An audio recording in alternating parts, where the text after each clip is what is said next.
हमारे फौजी अपनी जान की कुर्बानियां दे रहे हैं। परसों 20 पाकिस्तान के सिक्योरिटी फोर्सेस के लोगों ने शहादत पाई। 20 लोगों ने। ये क्यों अपनी जान की कुर्बानियां दे रहे हैं? हमारे लिए, मुल्क के लिए। और ये गीदड़ जो दुमदमा के बाहर भागा था, वहां बैठ के आर्मी चीफ के ऊपर जो उसने कल जुबान इस्तेमाल की और DDISI के ऊपर, सुने गौर से मेरी बात, मैं थोड़ा सीरियस आपसे बात करूंगा। ये वो नवाज शरीफ है जो आज फौज के ऊपर और फौज के सरबराह के ऊपर इस तरह की जो जुबान इस्तेमाल कर रहा है। आपको याद नहीं होगा क्योंकि आप तो तब पैदा भी नहीं हुए थे। ये जनरल जिलानी के घर के ऊपर सरिया बनाते हुए मिनिस्टर बना था। ये वो आदमी है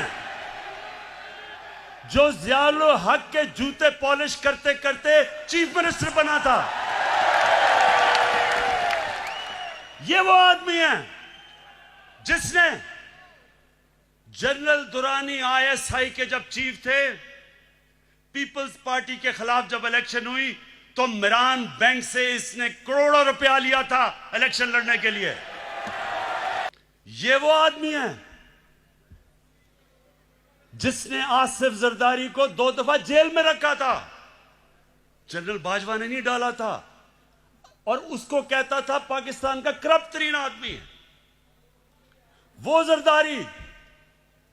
इसको ऊपर हुदायबा पेपर मिल्क का केस उसने इसके ऊपर बनाया था, जिधर अरबों रुपए इन्होंने करप्शन करके पैसा बाहर भेजा था, वो उसने नवाज शरीफ पे बनाया था। जनरल बाजवा ने नहीं बनाया था।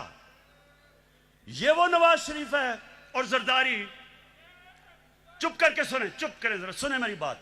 ये वो जरदारी है और नवाज शरीफ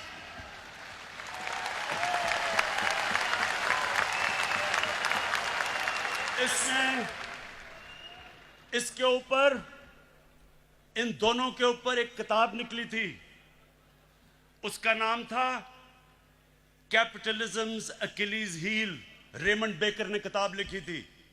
ये इनके पहले दौर के बाद जब इन दोनों ने 2 दफा बारियां लेकर मुल्क को लूटा था, उसने किताब लिखी और उसके ऊपर पूरा चैप्टर दिया कैसे इन दोनों ने इस मुल्क से पैसा चोरी करके मुल्क से बाहर लेके गए। जनरल बाजवा ने नहीं लिखी थी, रेमंड बेकर ने लिखी थी। उसके बाद 3 और इनके ऊपर किताबें हैं जिनमें आप पढ़ें कि इन्होंने इस मुल्क से कैसी गद्दारी की। एक ओबामा's वॉर,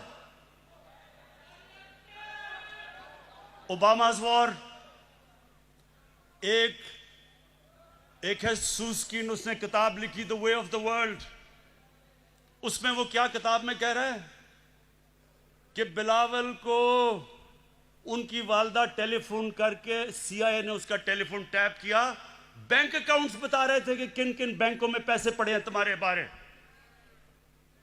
जो बाहर, अब जरा गौर से सुने मेरी बात, क्योंकि मैंने बाहर एक केस लड़ा हुआ है, हर जाने का केस बाहर लड़ा हुआ है इयान बोथम के खिलाफ और जीता था केस। वहां सुने वहां क्या होता है, वहां जब आप कोई किताब लिखते हैं, 4 किताबें मैंने बाहर पब्लिश करवाई हैं, एक एक